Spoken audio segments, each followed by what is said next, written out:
Hello, everybody, and welcome to episode 71 of Ask the CEO with Avraham Gottheil. Today, I'd like to introduce a very special guest. He is an accomplished, results-driven technology, security, and risk executive with an MBA and 20-plus years experience and success leading information technology teams. He is the co-founder of JLS Technology USA and has a proven track record of successful portfolio management, organization building, and leadership abilities in the areas of information and cybersecurity, systems development, e-commerce, enterprise architecture, enterprise infrastructure, cloud computing, disaster recovery, risk management, digital transformation, strategic planning, and entrepreneurship. He has been recognized as a thought leader in information technology and information security, as a top 20 most social CIO in the Huffington Post, a top 20 most influential Chief Information Technology Officer, top 100 data security influencer, and sought after speaker at events. It is my pleasure to welcome Will LaSalle. Welcome, Will. Thanks for having me. Very excited to be part of the show. I'm very excited to be talking to you. As you know, cybersecurity is such an important topic, and especially with all those billions and billions of connected devices out there and billions more being added on a regular basis.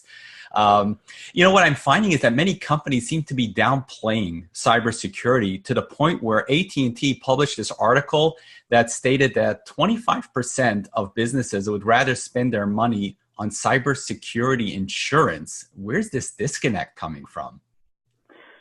The disconnect comes from it's kind of always been there with respect to security, and it's security and cybersecurity, information security has gotten very hot in the past few years. I mean, we still have all this talk in the political space with regards to election hacking and influence, outside influence, foreign influence. But it's been around for years, and it's something where you've had organizations not spend the money because there's no kind of ROI, so to speak. So people have always been having that thought process of you spend money to make money. Well, when it comes to cybersecurity, information security, you're kind of spending money and you're getting the government to get involved because companies haven't spent the money to protect the data and the effects long term of that. And what I mean by that is your social security number is your social security number from the time you're born or soon after you're born for the rest of your life. And once that's compromised, it's compromised. I mean, you can literally go on, and I've been at events where people can go on there and show you paste bins with Bill Gates' social security number, right? Or other famous celebrities and influential people's social security numbers, because they've been, some organizations been hacked and breached, and that information has been exposed. So when people look at it from an insurance standpoint, they're really, in my opinion, kind of trivializing it to the point of like a car. I mean, years ago, I used to get car alarms and protected by Viper, stand back, etc. And it just got to a point, man, I got insurance. If somebody wants my car, they're going to steal my car. They steal my car. I put in an insurance claim, right? I get a new car, right? I'm not going to chase after the thieves, which a long time ago I did when they broke into my car. Short sidebar, and I called the cops as I'm chasing after the person that broke into my car, and they're literally just taking the report over the phone. Like, what was stolen? What's this? Yeah, we'll send you a report. So they had no interest in chasing that. It was to me, it was the value and the thought around it. But then it kind of put that into perspective of these things can be replaced.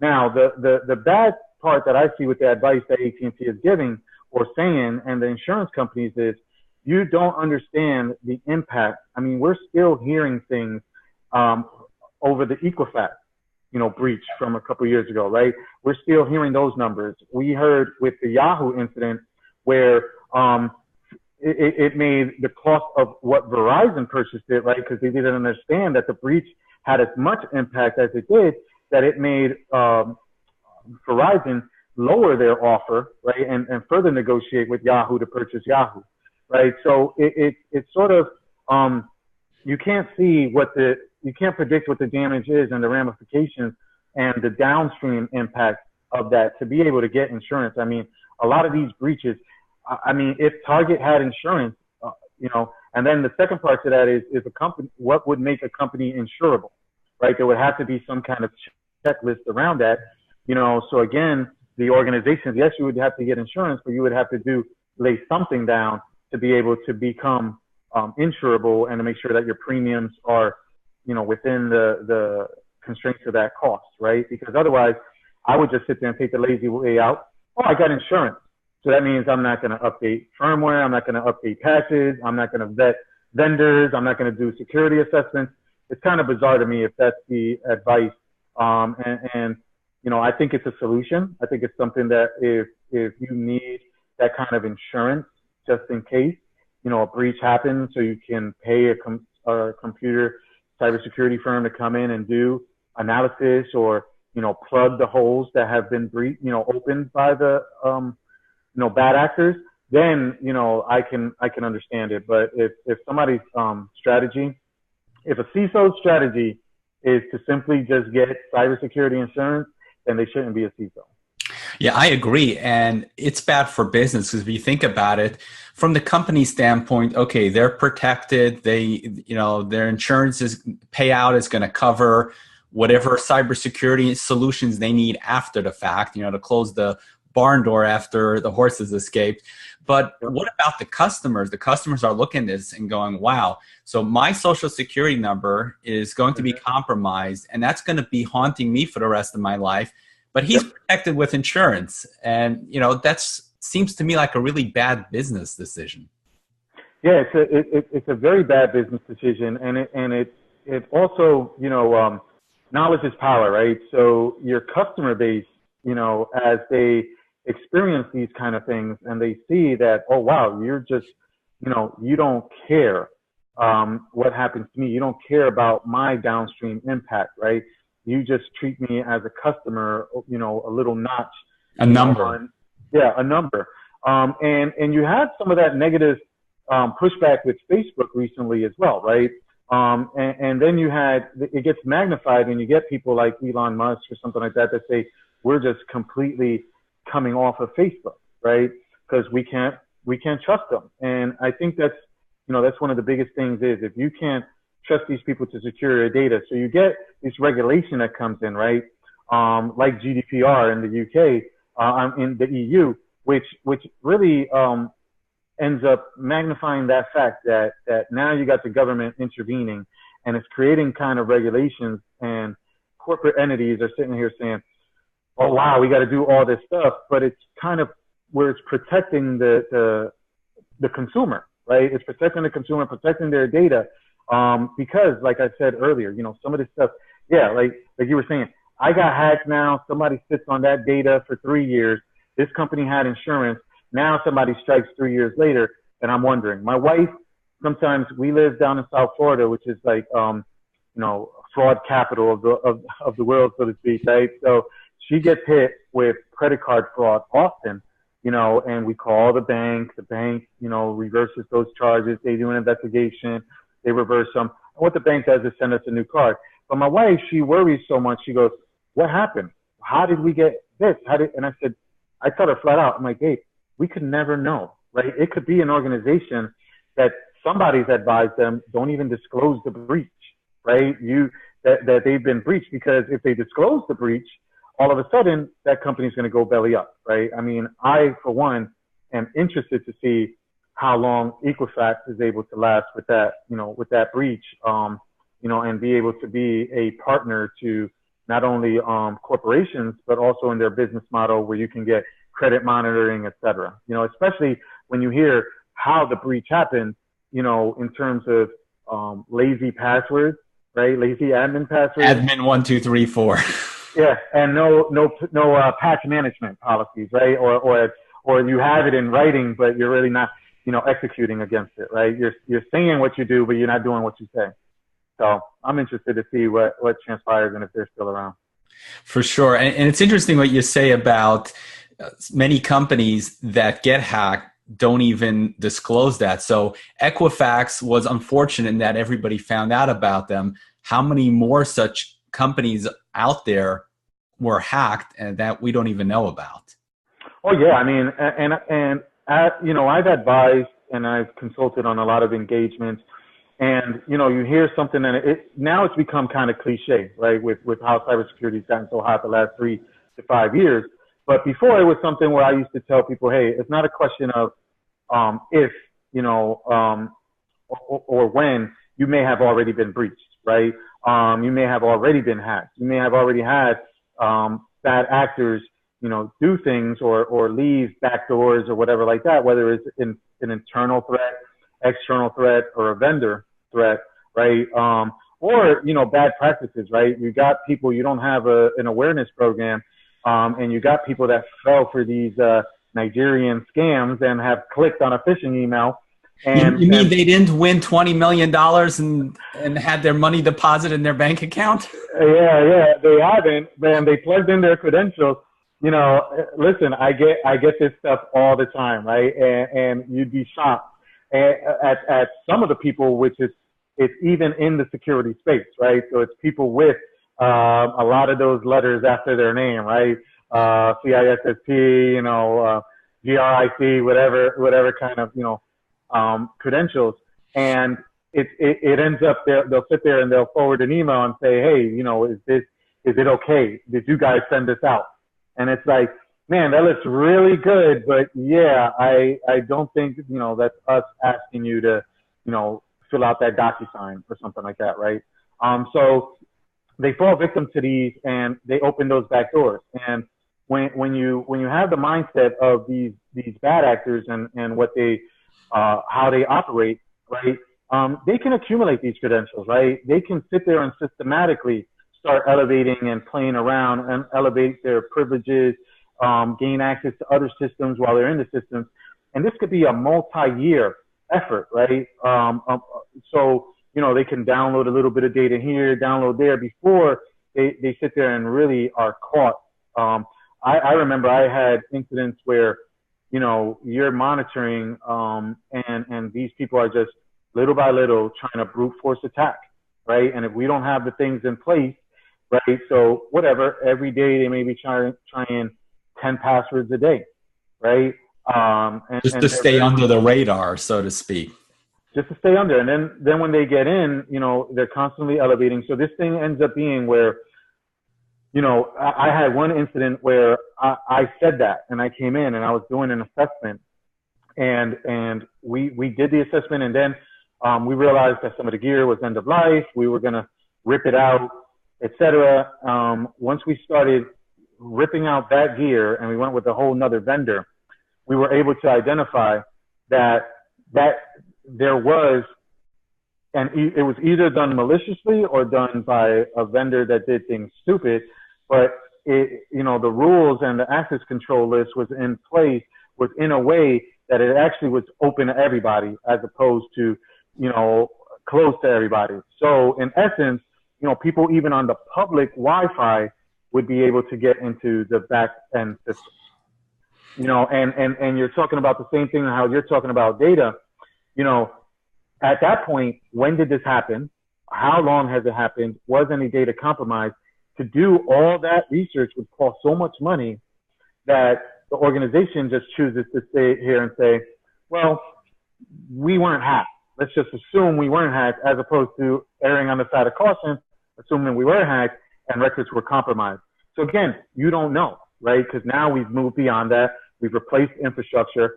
But again, whomever was in those databases, right? Whoever was our partners, whoever was our customers, you know, their data was exposed. Do we know if there was a breach or not? We would have had to done deep forensics and everything like that, which would have cost a lot of money to identify yay or nay. So the strategic decision was to ignore it. You didn't see that. Well, we're ripping that gear out anyway, just put in the new gear. And we put in the new gear. But again, I don't know if there really was a breach or not, just that it was exposed for a very long time. Wow. So, Will, tell us a little bit about JLS Technology USA and the kinds of solutions you offer to the marketplace. Sure.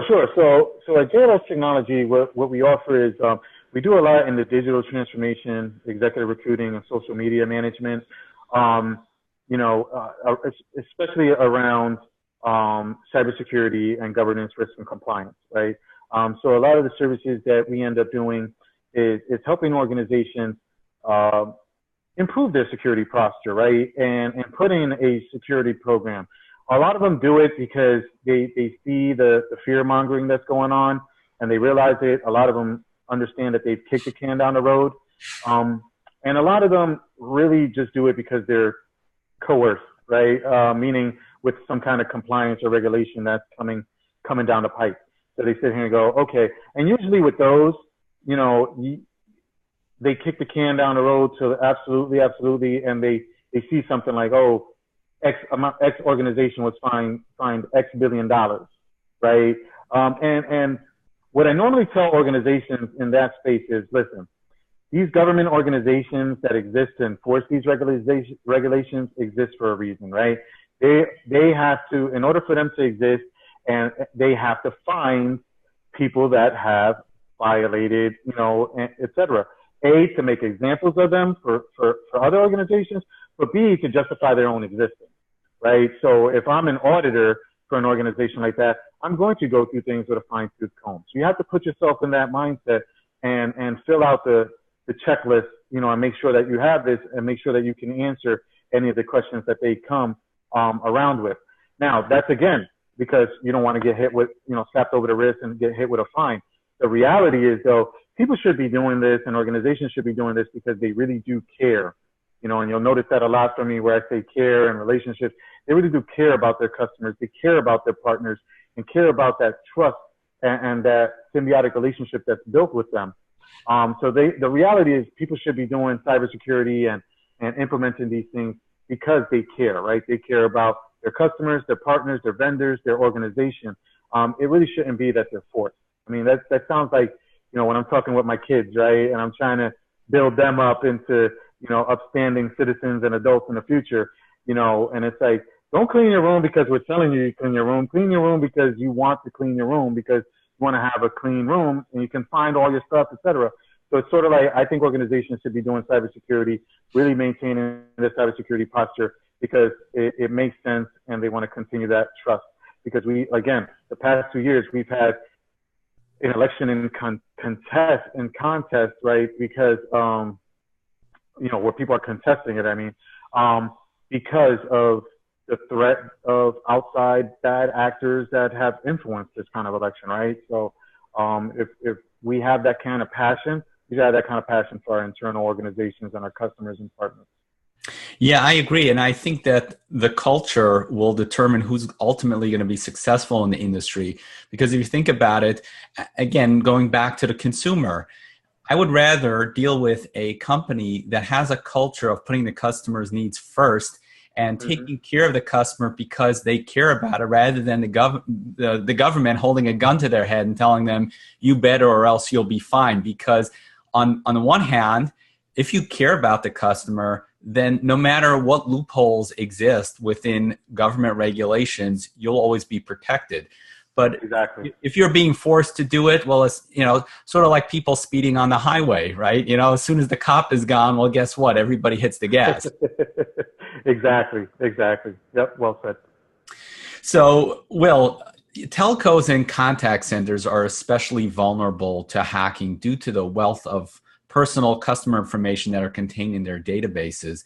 How can they protect themselves from the daily barrage of cyber attacks such as phishing, ransomware, and other social engineering types of attacks that they get on a daily basis? Oh, definitely, man. You know, and one of the things is there's a lot of good tools to do that. A lot of good tools. So in a nutshell, to answer that is to really put in and establish a cybersecurity program that's all encompassing, right? That includes tools to monitor against these external threats, tools to monitor anomalies and detect internal threats, right? You got someone, they realize, it could be as simple as they realize that they don't like it there. They've got a job offer from someplace else. They've been compromised for whatever reason, right? I mean, you can get extreme, right? You can look towards movies and say the person's family is being held hostage. So they're doing it against their own will. So now they have to come in because they have all this access and use their card or their access to take out this data and put it on a thumb drive or plug in a thumb drive. So you got to have these tools that can monitor, detect that. You got to have your policies in place. You got to have security awareness training, and it has to go a step further than to just tell people be security aware, right?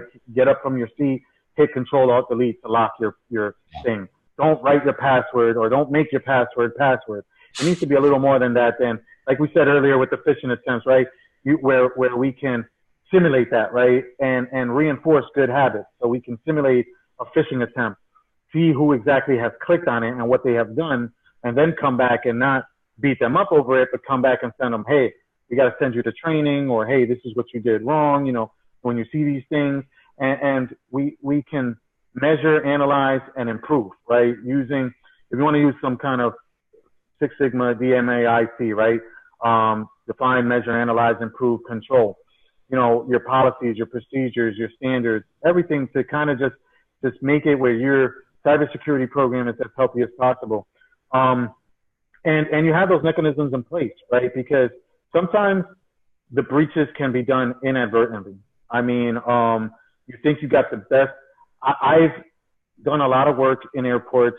I've worked for certain organizations, and I've seen, you know, some of the best, you know, security clearances, security cards, everything like that.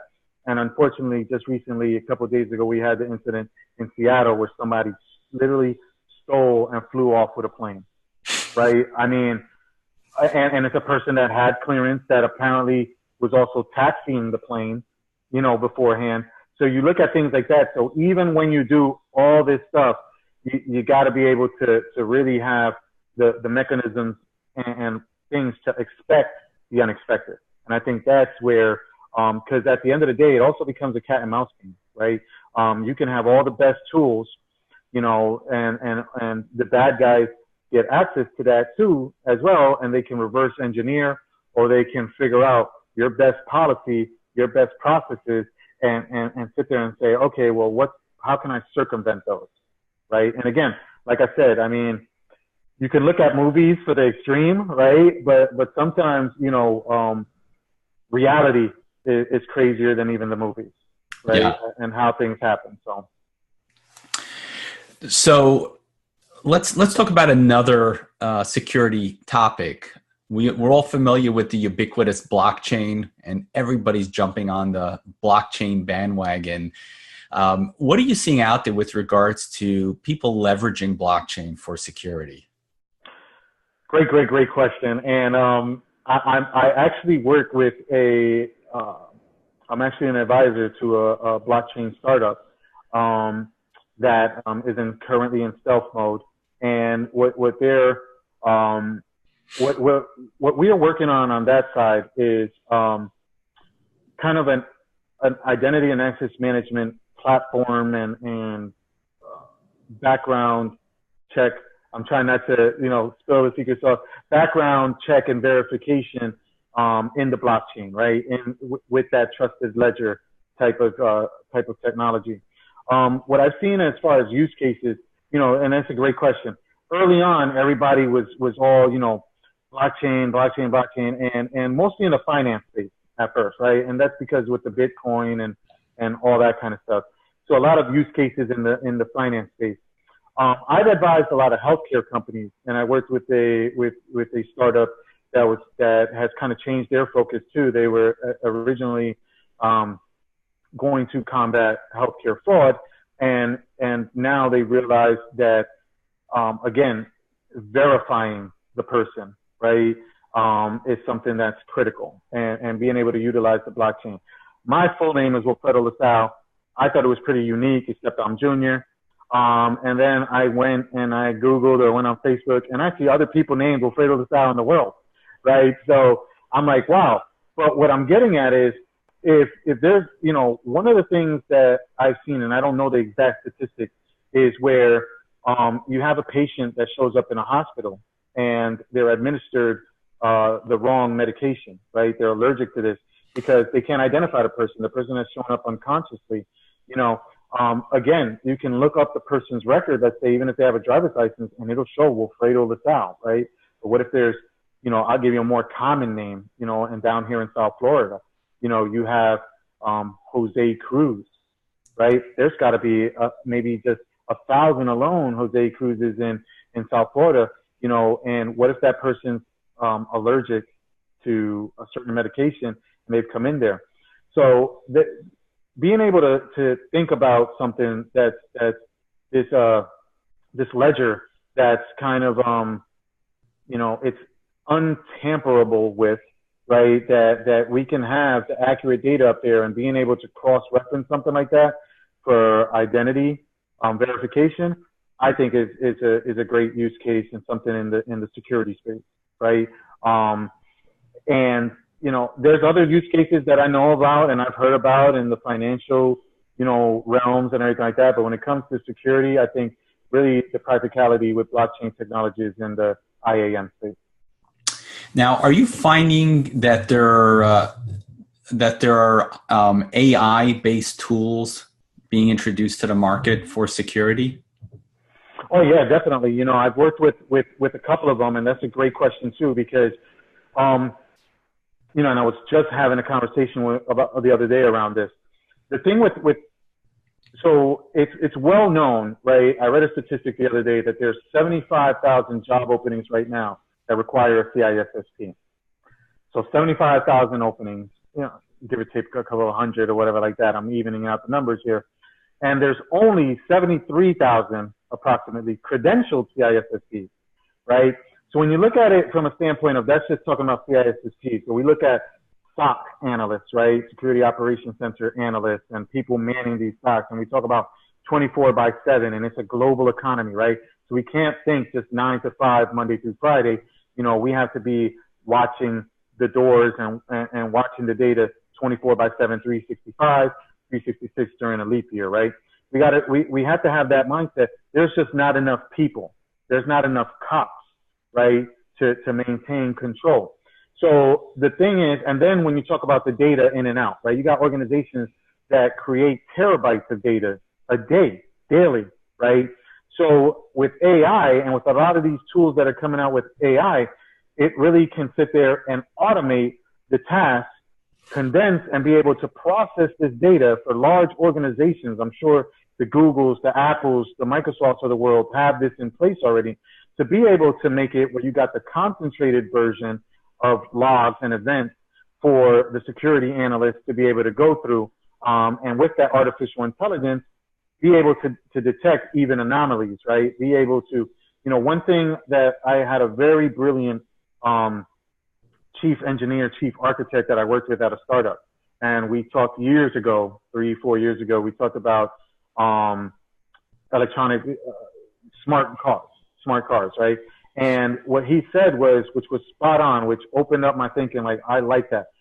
If I sit there and I get into a car accident, or somebody gets into a car accident because, I was adjusting the radio or whatever reason, and they get into that car accident, you learn from that mistake. If you survive or whatever like that, and you come away with less injuries, hey, going forward, I was young, I didn't wear a seatbelt, I got into an accident in my teens, I wear my seatbelt ever since, right? Because I narrowly escaped that. So I've learned from that. Well, in artificial intelligence and in this kind of thing, everyone, all the machines, right? Not talking like Terminator 2 or whatever like that, or any of those, but all of them learn from that mistake, right? So that's where I see the power in it, where I see, okay, now where you have algorithms, now where you've detected anomalies, you can have this team of artificial intelligence, SOC analysts able to detect, okay, that's how the threat is coming in. Now all of this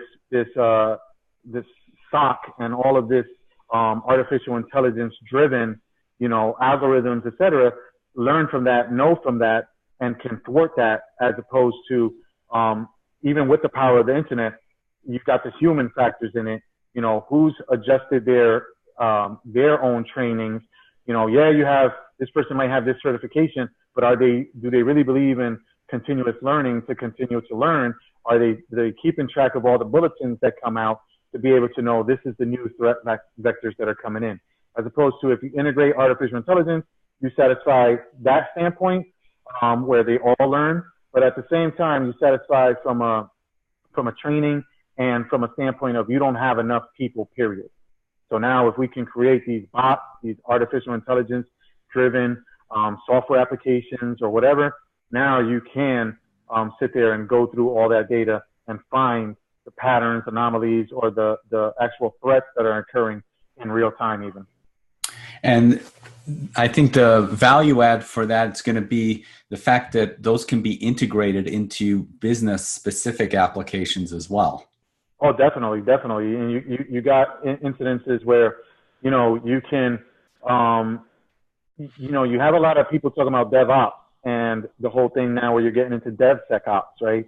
So now you can test in as you push out code, and you push out code daily, and we're getting into rapid releases, you can test that code in real time as well to test for security vulnerabilities, and you automate those processes as well, right? So you're thinking about it from a security focus, being able to test to make sure that you don't have any any holes where all of a sudden, you come out with a new release, you satisfy the requirement of a user functionality and fix the bug, but now you've created a new bug over here that's a security bug that all of a sudden now these guys can get into the back door and get that data. Because like we've said, and we've beaten that dead horse right now, your social security number is not going to change, right? So if they get it in that small window of opportunity from release .1 to .2, they got it, and they got it for life, and you've been compromised for life. Yeah. So, Will, what is the next big thing in cybersecurity? Oh man, I think we just talked about it, and I was a little long-winded with the answers. I definitely think it's machine learning, which is cliche right now, right? But machine learning, blockchain, artificial intelligence. I'd even go so far as to say even factoring in some RPA, some robotic process automation around it. And the main reason I see it is, it's a war that right now we're losing. It's a war that, if you look at it, right, with all the bad actors out there and the money that's to be made from that standpoint, right? You see it, and I think the only way we can compete is really to sit here and utilize some of these technologies to be able to create a virtual workforce. I mean, right now you can hardly tell if you go into a certain company's e-commerce website if you're talking to a real customer service agent or a bot. Right? I mean, they've even been taught to kind of be empathetic, right? Yeah, they've gotten to be really good. Yeah, my wife sits there, and sometimes she's on certain, and she's like, hey, is this guy coming on to me or flirting? I'm like, babe, listen, that could be a bot, you know what I'm saying? Everything like that, Google just did a demo of that.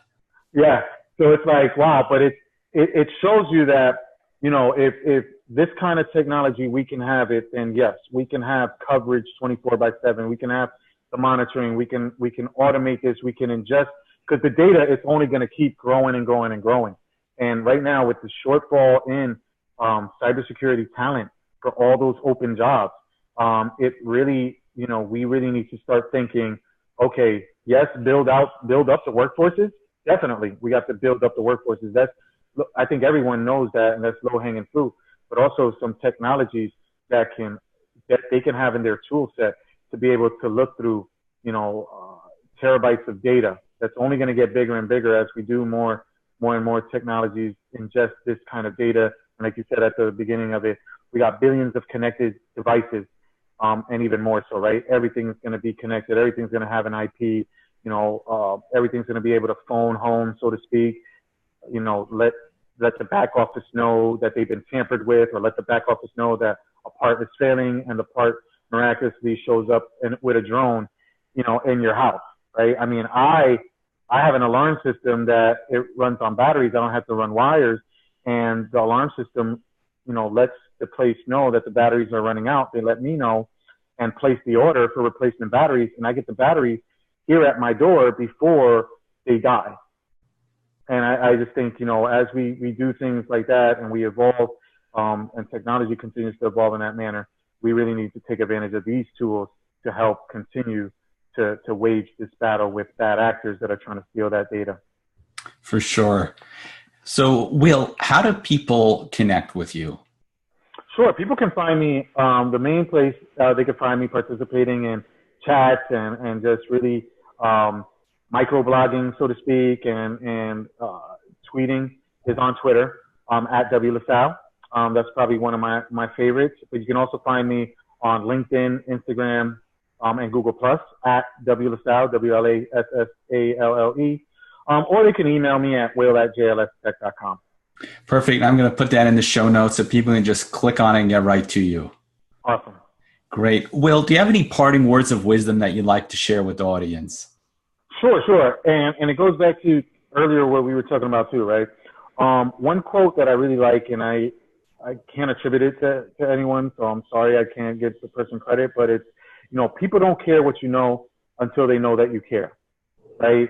And I think in a lot of the conversations that we've had, we've talked about that, right? And the companies caring about their vendors, caring about their customers, right? And showing that they care, you know what I'm trying to say, goes a long way. So if they're taking care of that personal data, they're taking care of that and securing it, then it goes a long way where now I'm open up, now I'm more vested, in my opinion, vested in that company to do more business with them, in whatever fashion that is. I think also what that says is that relationships matter, right? Whether it's in business development, personal development, or professional development. Relationships really make a difference.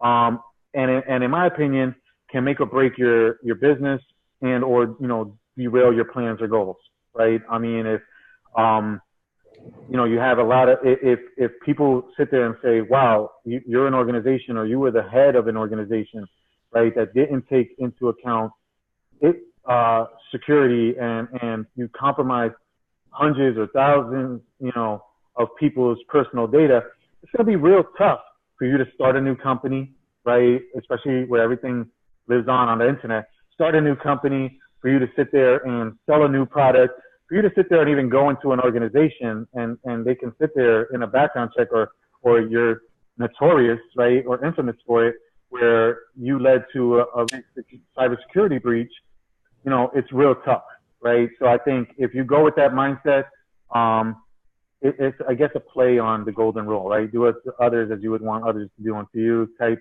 So that's what I would say. Relationships matter. Again, people don't care what you know until they know that you care. Will, thank you so much for sharing your time and your wisdom. I really enjoyed having you on the show. Thank you. Thank you for having me. And, likewise, thanks so much.